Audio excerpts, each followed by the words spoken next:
Madame, Monsieur, bonsoir et merci d'être avec nous pour ce nouveau numéro de Écho d'Afrique. Alors ce soir, nous allons parler de l'arrivée de la nouvelle administration américaine, l'administration démocrate, avec à sa tête le président Joe Biden et sa position vis-à-vis du problème du Polisario.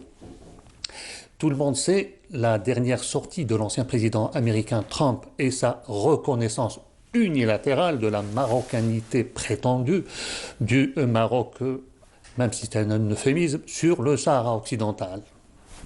Il faut savoir que le, le nouveau, même le nouveau chef de la diplomatie américaine, Anthony Blinken, a indiqué dans une récente conférence de presse que l'administration américaine examinait actuellement les engagements pris ces derniers mois dans le cadre de la normalisation des relations entre pays arabes et Israël dans le Maroc. Le nouveau secrétaire d'État américain a notamment déclaré que certaines des incitations incluses dans les accords Abraham, c'est-à-dire c'est un accord qui comprend Israël et les pays arabes qui ont établi des relations diplomatiques avec l'entité sioniste, méritait de faire l'objet d'un examen attentif, une référence implicite aux avantages de cet accord par le président Trump dans la reconnaissance de la prétendue souveraineté du Maroc sur le Sahara occidental. Nous allons, comme d'habitude, revenir en détail sur ce sujet, mais avant, laissez-moi le temps de vous présenter nos invités. Alors, ce soir, j'ai l'immense plaisir de recevoir Monsieur Ait Mouhoub Mustafa. Bonsoir et merci d'avoir accepté notre invitation. Bonsoir, Chauffard. Et nous aurons à partir du Botswana Monsieur Ma'lainin Lekhal, ambassadeur du Front Polisario au Botswana. Monsieur Ma'lainin, bonsoir et merci d'avoir accepté notre invitation. Bonsoir et merci à vous. Alors, je le disais en titre, de même les eurodéputés, et non des moindres, c'est-à-dire le groupe très efficace, le groupe des Suisses et des Portugais, se sont mis à la chasse de la prétendue marocanité sur le Sahara occidental. Les eurodéputés ont pris des initiatives très importantes en s'adressant directement au président américain Biden pour lui demander de revenir sur la dernière reconnaissance américaine sur la prétendue marocanité sur le Sahara occidental.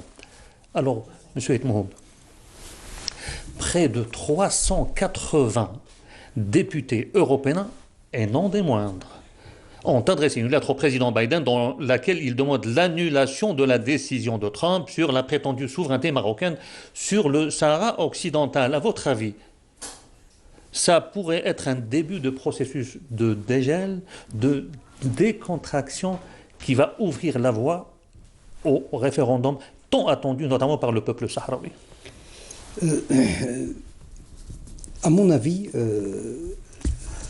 la lecture qu'il faut faire justement de cette lettre adressée par plus de 380 eurodéputés à Biden pour revoir un petit peu la position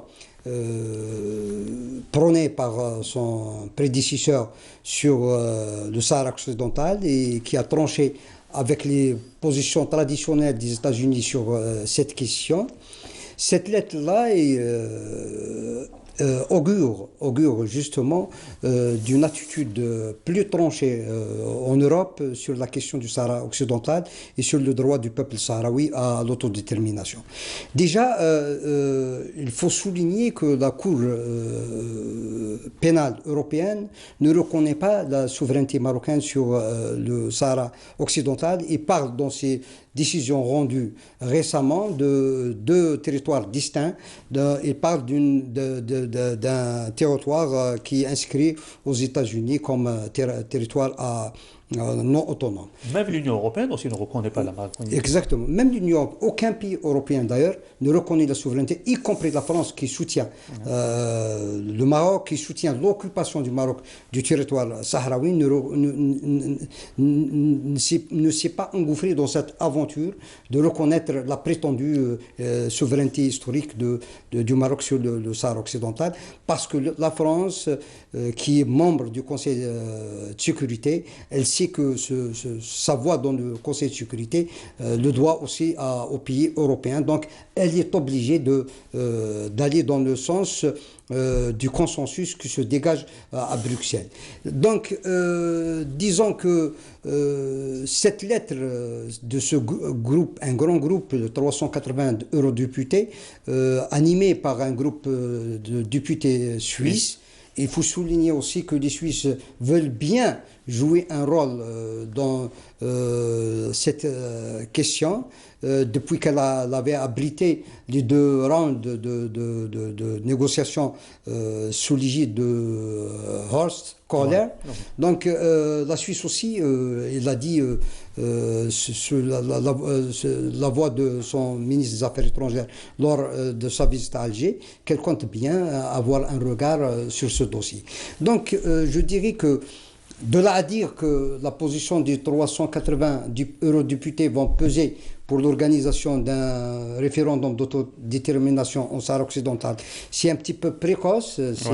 Il faut plus que ça pour aller dans ce sens. Il faut que les Nations Unies, d'abord, et le Conseil de sécurité assument ses missions historiques sur ce dossier et imposent justement ce référendum. Mais cette position ou cette lettre demandant et exhortant Biden à revoir un petit peu la position prise par Trump sur le Sahara occidental et augure un petit peu de ce qui va de la suite sur ce dossier à Bruxelles, c'est-à-dire l'Europe ne compte pas reconnaître cette souveraineté et compte reste collé un petit peu à la légalité internationale et à la charte des Nations Unies. On va revenir justement au Conseil de sécurité qui reste quand même la clé de voûte de toute solution. Alors, Monsieur Ma'lainin, juste un rappel, à ce jour, l'administration Biden n'a ni confirmé ni infirmé la proclamation du président sortant sur la prétendue marocanité du Sahara. Vous pensez que le président Biden va revenir sur la décision ? Bonsoir. Je crois que la position de Biden va avant tout servir les intérêts des États-Unis d'Amérique avant de penser aux intérêts du Sahraoui ou bien de la région ou bien de l'Afrique. Et bien sûr, tout le monde s'accorde maintenant sur le point qu'il est de l'intérêt des États-Unis d'Amérique de se faire respecter, de respecter la loi internationale pour pouvoir jouer un vrai rôle dans la scène internationale. D'ailleurs, il faut se rappeler aux téléspectateurs que depuis quelques jours, 12 jours, Biden a même adressé un message à l'Union africaine soulignant la détermination de son administration à changer la manière de faire que Trump a laissé ou bien a adopté pendant 4 ans, qui a détruit toute relation saine avec pas seulement les Africains, mais avec même les alliés des États-Unis d'Amérique. Alors, je crois personnellement que Biden et son administration vont devoir répondre aux demandes, pas seulement des parlementaires européens, comme a dit votre hôte, mais aussi aux demandes d'Américains, des 2 partis, soit des démocrates ou des républicains, qui se sont tous accordés sur le point que Trump a tout détruit dans la politique internationale des États-Unis d'Amérique. Monsieur Ma'lainin, pour revenir un petit peu aux eurodéputés, est-ce que l'action des eurodéputés, et non des moindres, je le disais, qui est animée par un groupe très puissant, le groupe suisse et le groupe portugais, peut-elle infléchir la position de leurs pays respectifs jusqu'à faire pression sur le Maroc et aller finalement droit à l'organisation du référendum tant attendu ? C'est ce qui doit arriver normalement, parce qu'on parle ici de parlementaires qui sont les décideurs qui font la politique d'un pays, après tout. Alors, je crois que tout pays qui se respecte, au moins, il doit respecter la légalité internationale.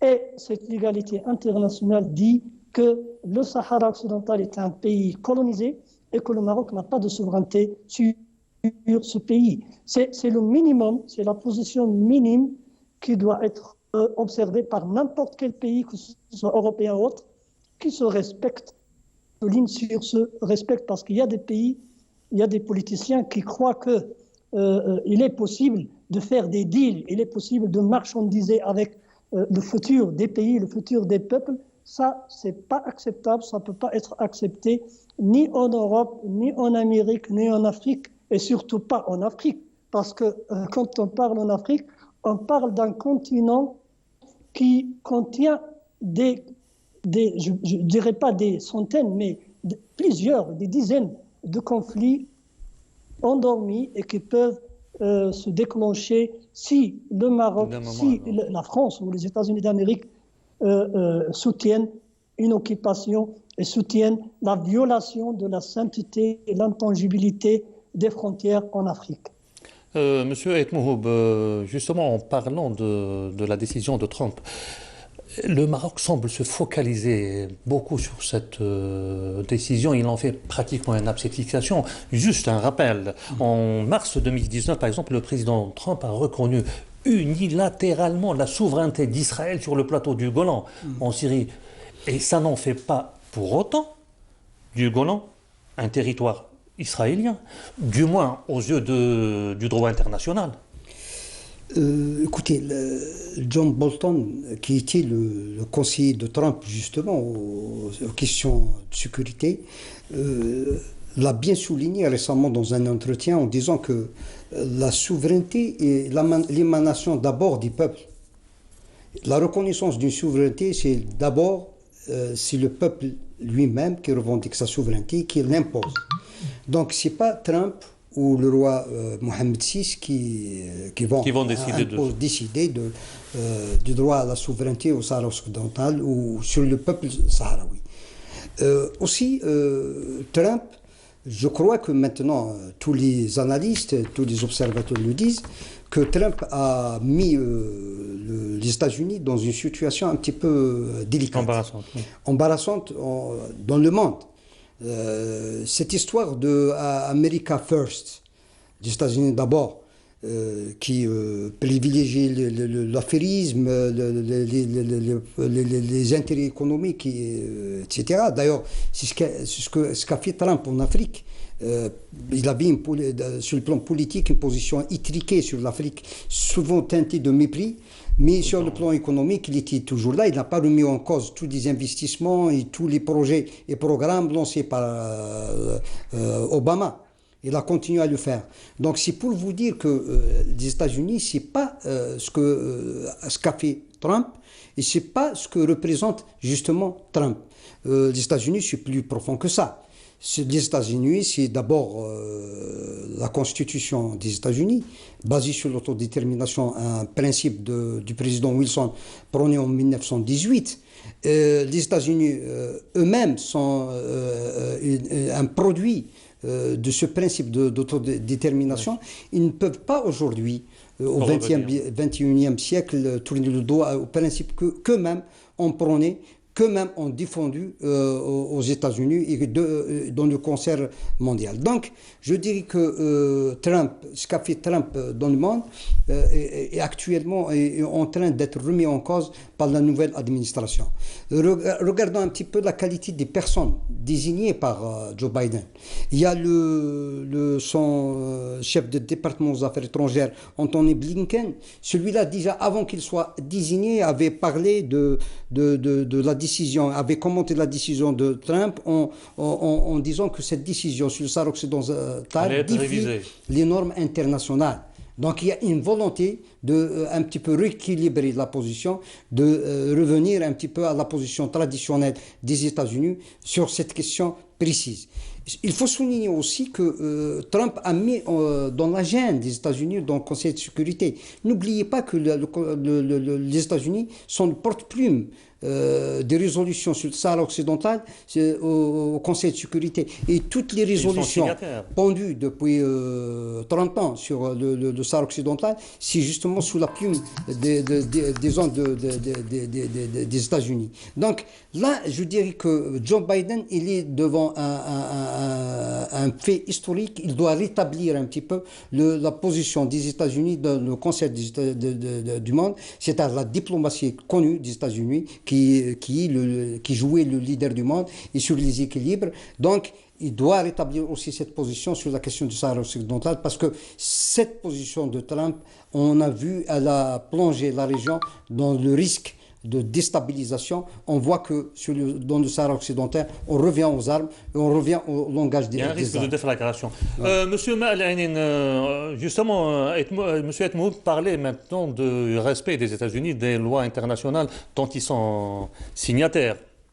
Alors, parmi les experts qui ont décodé justement la reconnaissance de Trump, de la prétendue marocanité sur le Sahara occidental, il y a son ancien secrétaire d'État, Mike Pompeo, qui a appelé avant son départ au dialogue entre les différentes parties pour parvenir à un règlement de la crise dans la région.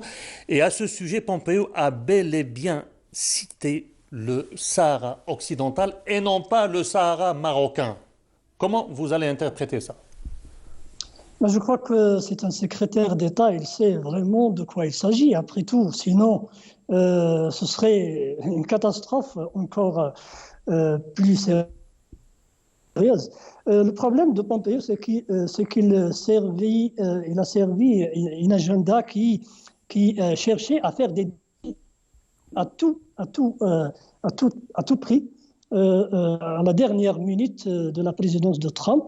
C'est d'ailleurs pourquoi la décision elle-même a été prise dans le temps mort de Trump, de l'administration précédente, c'est qu'il n'a jamais été fait par n'importe quelle administration avant celle-ci.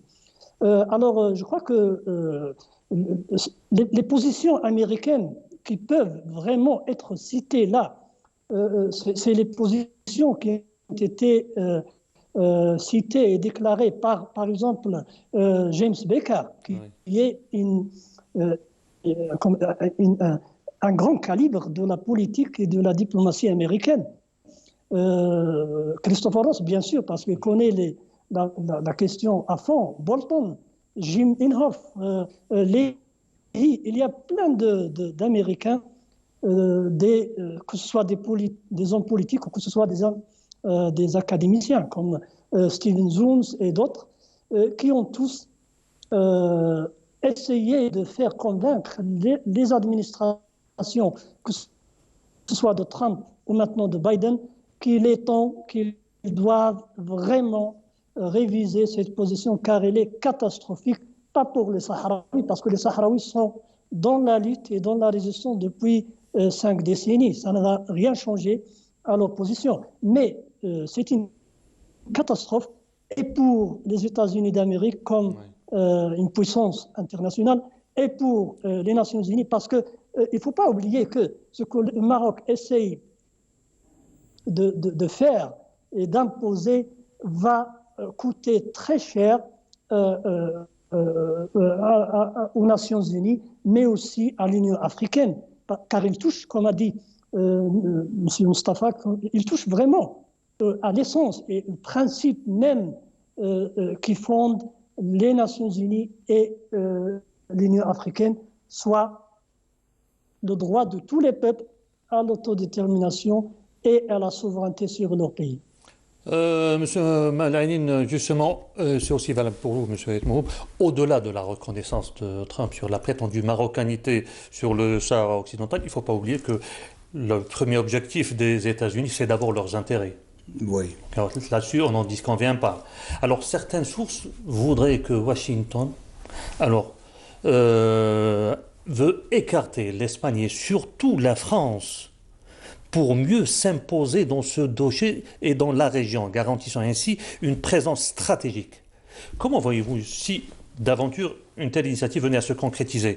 Est-ce que ça va être un avantage ou une menace pour le Polisario et Argan pour toute la région? Moi, je ne crois pas qu'il y aurait un changement substantiel de l'attitude américaine, je ne dis pas de la position, de l'attitude américaine par rapport au dossier africain en général. L'Amérique, les États-Unis ont toujours sous-traité avec les anciennes puissances puissance coloniale dans la région et qu'ils ont toujours soutenu sur certains dossiers, notamment la France dans le dossier du Sahel, entre autres. De là à dire que les États-Unis veulent une présence politique plus accrue, si ce n'est pas militaire. C'est pas vérifié, ça reste peut-être une déduction un petit peu, de mon point de vue, hâtive. Je dirais que la dernière, d'ailleurs, l'a souligné Mal-Ainin, la dernière position développée par Biden par rapport à l'Afrique, le retour des États-Unis, c'est le retour justement dans les dossiers chauds, dossiers il y a eu, ils ont tranquillisé Le Drian, le ministre des Affaires étrangères françaises, la France qui a essuyé un échec cuisant au Mali, avec l'opération Burkhan, donc qui a eu peur pour l'avenir de cette opération militaire dans la région, et ils ont été tranquillisés par les États-Unis qui continueraient à financer justement les opérations de maintien de paix dans la région, et qui continueraient aussi à soutenir des efforts multilatéraux pour les règlements des conflits dans la région. Donc je dirais que les États-Unis vont marquer encore une présence plus accrue sur le plan économique, parce qu'ils sont très devancés sur cette question par les Chinois dans la région. Donc c'est clair qu'ils veulent un petit peu revenir dans le continent avec une présence plus visible, plus remarquée. Mais sur la question du Sahara occidental, là ils savent très bien que les États-Unis, plus que d'autres puissances, parce qu'ils ont eu à gérer le dossier directement au niveau du Conseil de sécurité, que cette question, la question du peuple sahraoui, est une véritable poudrière pour toute la région, et je ne crois pas que les États-Unis iront jusqu'à jouer la stabilité de l'Afrique du Nord sur cette question. D'ailleurs, Bolton l'a bien souligné récemment, en disant que lui-même, qui était l'un des artisans, l'un des rédacteurs de la résolution qui a donné naissance à la MINURSO pour l'organisation de l'autodétermination au Sahara occidental. Il l'a bien dit. Il a dit qu'aujourd'hui, l'ONU et les États-Unis sont appelés à peser de tout leur poids pour régler un règlement définitif de ce dossier, parce qu'il risque d'entraîner toute la région dans un bourbier et dans une instabilité qui sera préjudiciable pour tous les peuples de la région. Monsieur Mal-Ainin, ne pensez-vous pas qu'il y a une certaine contradiction, pour ne pas dire un anachronisme, dans la position du Maroc? Juste un rappel, le retour du Maroc à l'Union africaine a été conditionné par l'acceptation du royaume chérifien, c'est-à-dire le Maroc, de l'adhésion de l'État sahraoui. Vous ne voyez pas là qu'il y a une contradiction flagrante entre ce que fait le Maroc et ce qu'il a dit auparavant? Avant de répondre à ça, je voudrais revenir sur la question des intérêts, parce que c'est un gros mot qui est utilisé par tout le monde. Mais quel est l'intérêt des États-Unis d'Amérique dans une région instable? Il n'y a pas d'intérêt. Quel est l'intérêt de l'Union européenne dans une région instable? Et il faut poser la question, quelle est la source et la raison de l'instabilité dans cette région? C'est certainement pas les Sahraouis. C'est un régime au Maroc qui refuse d'accepter sa vraie place, pas seulement la région, mais dans le continent. C'est ça le problème, et je crois que tout le monde en a marre de ce régime qui ne réussit même pas à gouverner son royaume. Le Maroc souffre de plein de problèmes chez lui même. Alors comment va-t-il résoudre les problèmes d'autrui? Alors je crois que la question d'intérêt, c'est plusieurs niveaux. Comme a dit votre hôte, cette compétence entre les États-Unis d'Amérique et la Chine, et d'autres puissances d'ailleurs, va pousser les États-Unis d'Amérique à réviser sa politique, pas seulement au Sahara occidental envers le Maroc ou l'Algérie, mais toute la région du continent. Et certainement, il n'est pas acceptable, l'Union africaine ne peut pas accepter, simplement pas accepter que le Maroc impose un fait colonial qui va détruire l'Union. Et c'est d'ailleurs pour revenir à la question, à la deuxième question, le problème, c'est le problème. Il n'y a pas vraiment de cohérence dans la politique du Maroc, pas seulement sur la question sahraoui, mais vous vous rappelez l'historique du Maroc avec l'Union africaine, avec l'Union européenne. D'abord, il était africain, puis il a voulu être européen, il n'a pas été accepté. Maintenant, il essaye de faire, de jouer le poste de puissance africaine qui a les solutions pour toute l'Afrique de l'Ouest. Et en Afrique, on a vu comment il a géré le dernier sommet de l'Union africaine. Le premier pays qui a jamais présenté 5 candidats dans les élections de l'Union africaine, c'est le Maroc. Ça n'a jamais été fait. Ils ont tous refusé. Voilà, ils ont tous, bien sûr, parce que ça a été un choc pour les Africains de voir cette puissance qui veut s'accaparer de tout et contrôler tout. Et ce n'est pas acceptable, ça ne peut pas être accepté. Juste une dernière question, M. Etmoub, c'est aussi valable pour vous, M. Melaïn. Comment expliquez-vous cette attitude négative du Maroc par rapport au résultat du 34e sommet de l'Union africaine qui vient de se dérouler dernièrement, monsieur? Je crois que rapidement, parce que le temps... Oui, je ferai vite. Je crois que l'attitude du royaume marocain, membre de l'Union africaine, par rapport au résultat du 34e sommet, sont visibles dans le dernier discours de Bourita. Bourita, le ministre des Affaires étrangères marocain, qui a encore chargé l'Algérie d'une manière...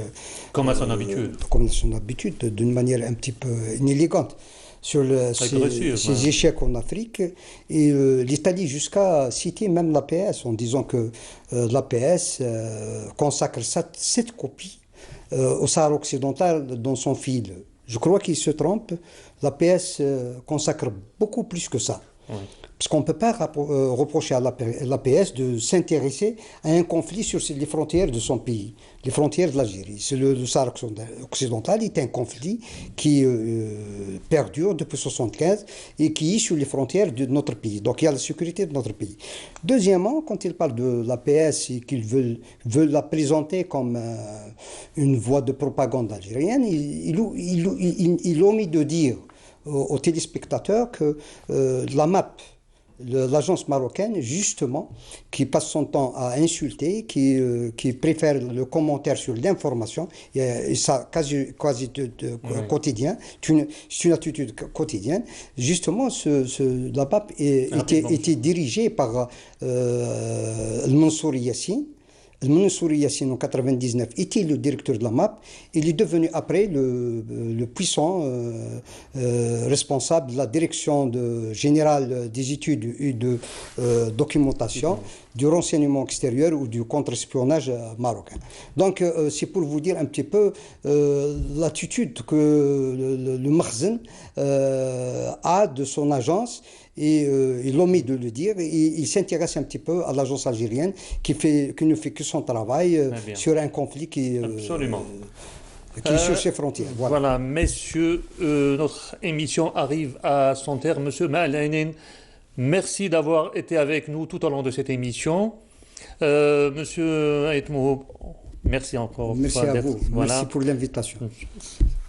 Madame, monsieur, très bonne fin de soirée, au revoir.